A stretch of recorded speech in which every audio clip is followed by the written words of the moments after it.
Errar é humano, mas será que estamos realmente aprendendo com os nossos erros? E olha só quem eu recebo. Carlos Cruz, CEO e fundador da Bravende. Eu já vou deixar ele bem enrolado aqui. Carlos, a gente vive numa sociedade que a gente é cobrado o tempo inteiro por performance, resultado e, obviamente, por acertar. A gente parece que sente que não há limites para essa cobrança. Como é que individualmente podemos lidar com essa pressão? Bem-vindo. Obrigado, Elis. E o primeiro ponto é que errar é humano. É que o impacto do erro que acaba gerando muitos incômodos. Porque uma coisa é quando o outro erra, outra coisa é quando eu erro no meu dia a dia, como líder, como pai, como filho, como marido, porque nós vivemos vários desafios o tempo todo. Mas eu diria que quem não erra, quem não aprende, não vive. Afinal de contas, quanto maior o desafio que você coloca na sua vida, quanto mais objetivos você quer alcançar, você vai precisar lidar com o que você não sabia. Você vai precisar lidar com a imprevisibilidade. E aí você vai acabar errando. A questão é, errar igual mais de uma vez, aí é onde pega. E tem uma coisa que eu aprendi há alguns anos, que é a questão de como que a gente condiciona o nosso cérebro. Então, quando alguém erra, você pode buscar culpados e justificativa. Puxa, errei. Eu posso ficar me perguntando por quê, e é até importante para você saber de onde que veio a causa, você perceber o que gerou determinado impacto. Mas se você condiciona o seu cérebro, e eu me lembro que na época que eu estava me desenvolvendo com habilidades de coaching, mentoria, participando de alguns processos de desenvolvimento, eu tinha um caderno, que era um caderno que era de capa vermelha, que me marcou, e todos os dias eu acordava escrevendo qual era a minha intenção positiva para o meu dia. E antes de dormir, eu respondia duas perguntas. Hoje, durante o meu dia, eu tive a oportunidade de desenvolver o quê? Eu passava um desafio ou vários desafios e eu respondia: essa situação que aconteceu hoje no meu dia é uma grande oportunidade de eu desenvolver o quê? Por que eu fiz isso? Porque eu queria condicionar o meu cérebro a criar um mecanismo de ressignificar os desafios que eu passava. Porque eu sempre me desafiei a fazer coisas novas, diferentes, e o erro acaba acontecendo. Só que o erro, ele é um julgamento de curto prazo. Eu falo que a vida é uma maratona, é um jogo, um ciclo infinito para mim, né, de evolução e tudo mais. E se você enxerga apenas a foto, aquilo pode te fazer mal, pode te incomodar. Mas se você olha para um determinado desafio, um erro, você percebe que eu uso muito a palavra desafio, né? São desafios que a gente passa, é o jeito de você encarar as coisas. E você transforma aquilo em aprendizado, isso pode ser uma mola propulsora para o sucesso. É só parar para pensar, você que está nos escutando, está nos vendo, pensa em alguns desafios que você já passou. Se você transformou aquele desafio, aquele erro, num aprendizado, provavelmente foi uma mola propulsora que pode ter ajudado e muito a chegar onde você chegou, onde eu cheguei, onde quem está nos escutando chegou. Você trouxe essa questão de se arriscar. E só é inovador, audacioso, gênio quem se arriscou e deu certo. Mas aí se a pessoa se arrisca muito e dá errado, aí tende a ser um fracassado. E nesse sentido entra muito, Carlos, a nossa comparação. Que desafios que a gente tem para aprender com os próprios erros em comparação com os erros dos outros? É porque quando você tem um erro que você acaba sendo o agente, você acaba sendo impactado emocionalmente, tem impactos na sua vida, no trabalho, nas relações financeiras, com dinheiro, com por cliente. exemplo, com cliente e tudo mais. E quando é o erro do outro, você acaba não sendo impactado diretamente por aquilo, a não ser que é alguém da sua equipe, que é alguém da sua família, alguém que tem muita proximidade. Mas às vezes é alguém que está distante. Então, sei lá, vou pegar um exemplo. Puxa, liguei a TV e aí vi lá uma matéria de um indivíduo empreendedor lá nos Estados Unidos que resolveu lançar um foguete. Elon Musk. Aí ele vai lá e lança o foguete, falha e ele começa a comemorar. E aí ele comemora porque na cabeça dele ele não falhou. Agora ele tem dados para entender como é que ele melhora. Para ir para uma segunda vez, para uma terceira. Daqui a pouco ele percebe que a falha é um julgamento de curto prazo e ele continua tentando, melhorando, ajustando e daqui a pouco ele vai lá, consegue lançar o foguete ainda volta de ré. Ou seja, ele conseguiu gerar uma inovação, gerou várias disrupções no mercado. Mas a questão é, quanto ele tem de tolerância a esse erro? O quanto que ele tem de capacidade de assumir o impacto daquilo no negócio? aquela falha tem muito impacto. Agora, tinham pessoas, seres humanos no foguete? Puxa, não tinha. Opa! Então eu consegui prever possíveis erros. Mas o que eu diria é que a gente pode aprender com erros nossos, com erros dos outros, porque o erro, ele pode ser algo que dependeu de você, ou pode ser algo que foi influenciado por um fator externo, outra pessoa, ou talvez a uma situação, a um contexto. Mas como eu acredito que a gente está nessa vida aqui para evoluir, então como é que a gente encara determinados erros como oportunidades de aprendizado? Isso não significa que a gente não tem que gerenciar riscos, minimizar algumas coisas para errar menos. Perfeito. Porque se tem alguém que já errou, eu posso ir lá e modelar, entender como é que ele fez. Por quê? Porque isso vai me ajudar a economizar muito tempo, muito dinheiro. Então, puxa, alguém já foi lá e tentou algumas coisas e não deu certo. Eu posso lá entender como é que ela fez, o que deu certo, o que não deu. E com isso, você economiza muito tempo. Porque aí você vai errar com coisas diferentes. Com coisas diferentes e que vai te ajudar a levar para um outro patamar. Aí, claro, tem erros que, puxa, quebram políticas de compliance, que são falhas extremamente graves. Temos que avaliar os tipos de erros, impactos que acabam sendo gerados. Né? A gente falou no início em relação a essa pressão social por acertar, e a gente está emendando agora com esse papel da liderança para promover uma cultura que valoriza o aprendizado a partir dos erros, porque se tem uma coisa que a gente tem certeza é que os erros virão, eles vão acontecer. É quase que estatístico. Então, se você não errou aí nos últimos 6 meses, você está muito próximo de errar. Mas não diria porque uma hora vai acontecer. Mas não diria que é fácil lidar com isso. Por mais Sim. que eu condicionei meu cérebro e tudo mais, a gente busca aqui na Bravend a excelência e gerar efeitual com os clientes. E a gente sabe que quanto mais a gente cresce, mais desafios aparecem. Perfeito. E mais erros podem acontecer. Por quê? Porque você aumenta time, dobra de tamanho, e aí você começa a ter impactos no negócio. E lidar com essa ambivalência, puxa, eu sei que o erro é importante, porque faz a gente crescer, mas ao mesmo tempo, quanto de tolerância eu tenho a esse erro?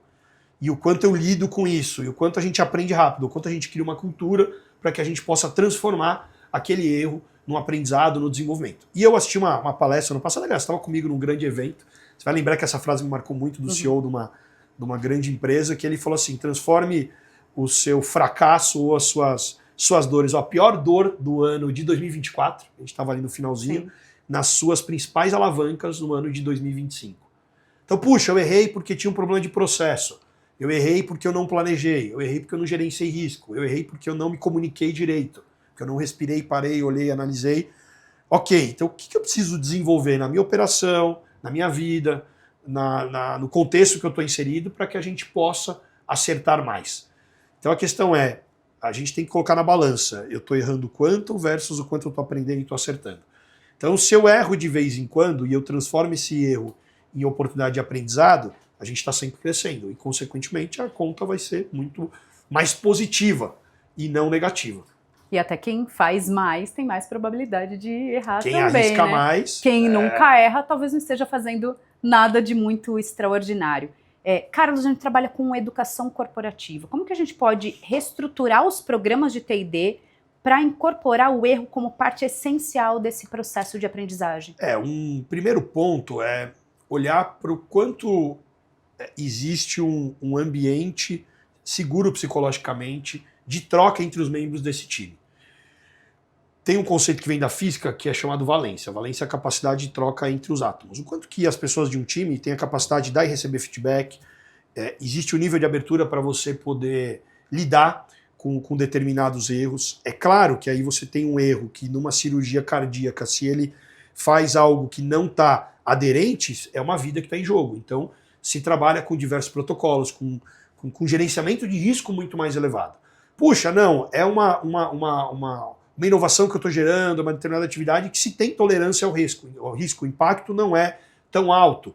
Então você arrisca mais. Então tudo vai depender do que a gente está trabalhando e qual é o contexto de risco que tem determinado desafio que a gente precisa enfrentar.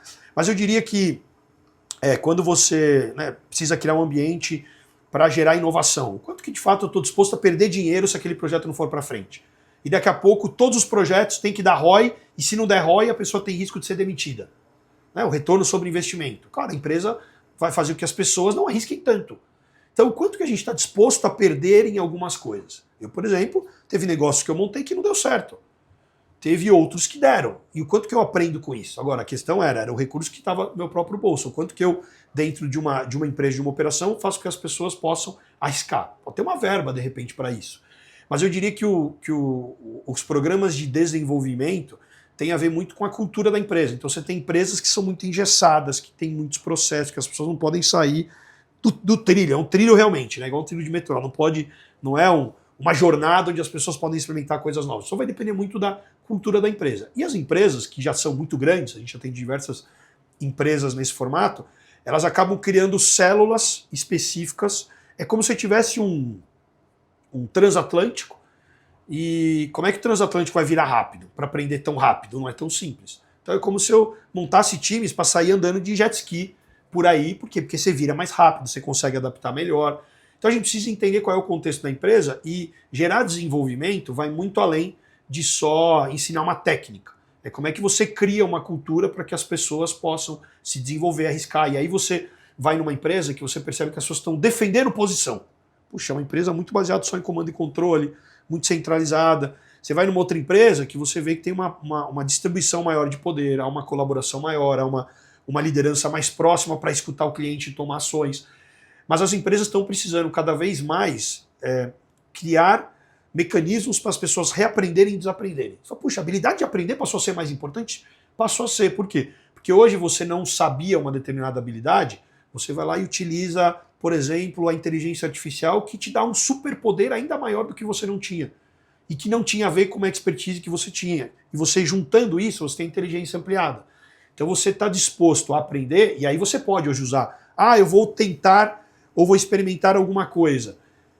Que tipo de conselhos você daria? Você pode pedir um conselho para o mentor, ou você pode hoje transformar em uma inteligência artificial como alguém referência que pode te dar conselhos para você minimizar determinados impactos acertando mais. A gente sabe, Carlos, que o erro ele tem ali um impacto emocional. Quando a pessoa erra, ela entra num processo de averiguação, aonde que foi minha culpa, qual é o tamanho desse problema, qual vai ser a consequência disso que vai acontecer comigo, e muito em razão dessa emoção, fazendo a conta do que vai acontecer a partir daquilo, a pessoa pode tender a esconder o erro. De acordo, tende a esconder o erro, inclusive tende com a o ficar espaço mal, também. se não cuidar vai ficar depressiva, Perfeito. vai sofrer de ansiedade, vai sofrer de uma série de aspectos. A semana passada mesmo tive uma conversa com uma pessoa que trabalha comigo e fiquei bem incomodado com um erro numa conduta, numa comunicação. E aí, fiquei mal. Só que eu podia ficar mal e deixar aquilo me travar, Sim. ou olhar para aquilo e falar, puxa, o que eu posso aprender com isso? Essa é uma grande oportunidade de desenvolver o quê? Deixa eu fazer uma autorreflexão nesse sentido. E aí, se você tem recursos para lidar com isso, recurso significa recurso emocional, autoconhecimento, acesso a ferramentas. Sim. Você tem uma rede de também. apoio, porque você contar com pessoas que te compreendem e te ajudam a ressignificar aquilo pode ser interessante. Sim. Mas sim, o ser humano tem medo do que vão pensar, medo do julgamento, medo de perder o controle, Sim. medo de perder o emprego, ou perder um cliente, ou perder um relacionamento. O medo é uma emoção que é uma atávica nossa, né, como ser humano, que nos protege, mas pode nos paralisar. E você reconhecer isso, você percebe que eu estou o tempo todo trazendo a responsabilidade para a gente. O que a gente pode fazer com isso? E aí você ter acesso a recursos pode te ajudar. Eu, por exemplo, tive a oportunidade de estudar programação neurolinguística há muitos anos atrás, há quase 20 anos. E aquilo me ajudou muito, porque eu aprendi o poder da ressignificação, o poder da recontextualização. E tem técnicas para isso, que te ajudam a lidar com uma determinada situação e como é que você transforma aquele erro numa oportunidade de aprendizado. Eu defendo muito isso, né? Como é que você faz para aprender com aquilo? O problema é quando o ser humano acaba se pondo ou na posição de vítima ou se defendendo, e aí acaba não tirando o melhor proveito que poderia ter daquele erro. Porque tudo que a gente faz hoje, um dia alguém tentou e não deu certo, um dia tentou e não deu certo. Até que alguém foi lá e conseguiu, como a história clássica do Thomas Edison, né? Sim. Que fala, pô, mas você falhou, né? Centenas de vezes, milhares de vezes. Não, eu descobri várias formas de como não inventar lâmpada, até que eu consegui. Então o quanto a gente tem essa tolerância a isso, né? E até nessa questão emocional, o primeiro caminho talvez seja esconder o erro. A criança faz isso e o adulto também faz isso. É verdade. E se a gente não cuidar dentro das nossas organizações, a gente vai fazer que, por medo dessa consequência, as pessoas escondam e aí sim pode gerar um problema ainda maior. Carlos, este papel da liderança, como é que faz para diminuir a quantidade de erros escondidos? O primeiro ponto é estar próximo e criar conexão com as equipes. Então, ter proximidade e quando tem algum erro, antes de só reprimir, e compreender o que está por trás disso e dividir as coisas, né? Puxa, deixa eu ver onde é que está a causa disso, para eu tomar um plano de ação, mas deixa eu entender, foi algo que a pessoa tinha a intenção de prejudicar ou foi algo que às vezes ela tinha a intenção de resolver, de ajudar, só que o impacto daquilo, por conta do contexto, né? Porque existem as agendas ocultas, existe a visão, né, de que cada um tem dentro de uma determinada situação. E a gente sabe que quanto mais a gente cresce na vida, maior a complexidade das atividades que a gente vai fazer, mais interlocutores tem dentro desse processo. E mais você precisa desenvolver habilidade de inteligência emocional, de comunicação, de fazer leitura de cenário. Então eu diria que o líder ele tem um papel fundamental para fomentar a cultura daquele grupo. Existem 2 espaços a serem ocupados num grupo, né? A gente sempre fala muito sobre isso, que é baseado nos estudos do Bill, sobre a dinâmica inconsciente dos grupos, que é o espaço tarefa e emoção. Tarefa tem a ver com atividade e emoção tem a ver com algumas coisas mais intangíveis, mas o líder, quando a gente pensa em cuidar da emoção, tem a ver, é o líder que está próximo, direciona, dá feedback, dá espaço de fala, como é que é? E tarefa tem a ver com as próprias atividades. Então o líder equilibrar isso é importante, porque senão ele perde a influência sobre o time e surge o líder emergente, que é alguém que acaba gerando influência sobre o time. Se ele está do seu lado, maravilha. E se ele não está, ele pode te sabotar. E isso acontece. Tem muitas coisas veladas acontecendo dentro de uma equipe e isso vira um custo invisível. Sim. Não está lá no demonstrativo de resultados, mas é um custo invisível, porque as pessoas não produzem, começam a arriscar mais ou começam a esconder coisas e daqui a pouco você tem problemas que não ficar embaixo da mesa ou embaixo do tapete, e aí daqui a pouco o problema pode virar uma crise. Sim. E aí? Então a questão da proximidade, a questão da comunicação bilateral junto do time é importante. Só que se o líder, quando erra, ele não reconhece que errou, ele não demonstra vulnerabilidade, ele vai ter um reflexo na equipe direta. Então a questão tem a ver com a cultura, mas tem a ver com a postura daquele líder em determinado ambiente. Todo mundo erra. É que antigamente, errou, era mais complicado, era mais punitivo. A gente aprende isso até como a gente vai fazer uma prova, né? Então, eu errei, tenho chance de fazer uma segunda vez logo na sequência e aprender com o erro, ou não, errou, está reprovado, não passa de ano. Até as escolas, o jeito de gerar desenvolvimento tem mudado muito. Tem mudado muito e a gente precisa evoluir de um modelo mais tradicional para um modelo menos tradicional e mais evolutivo. Obrigada pela conversa, Carlos, e por todos os erros que você reconsiderou e gerou aprendizado. Obrigado, Elis. Obrigado, é um prazer estar com você. E você que está nos escutando, nos vendo, grave essas 2 perguntinhas. Você tem um desafio que você está passando ou passou, ou algum erro que você cometeu, se pergunte, o que eu posso aprender com isso? Essa é uma grande oportunidade de desenvolver o quê? Assume o protagonismo, mesmo que o erro acabou acontecendo porque teve um fator externo que te impactou.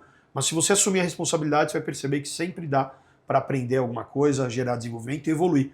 Como ser humano, consequentemente, como pai, como marido, como líder, como um membro de uma equipe e tudo mais. Obrigado. Muito bem, obrigada, Carlos. E você que está por aí, já escondeu algum erro? Ou assim maquiou aquele resultado para não aparecer? Saiba, aí não tem aprendizado. A gente tem mais episódio que gera aprendizado para você. Até mais. Tchau, tchau.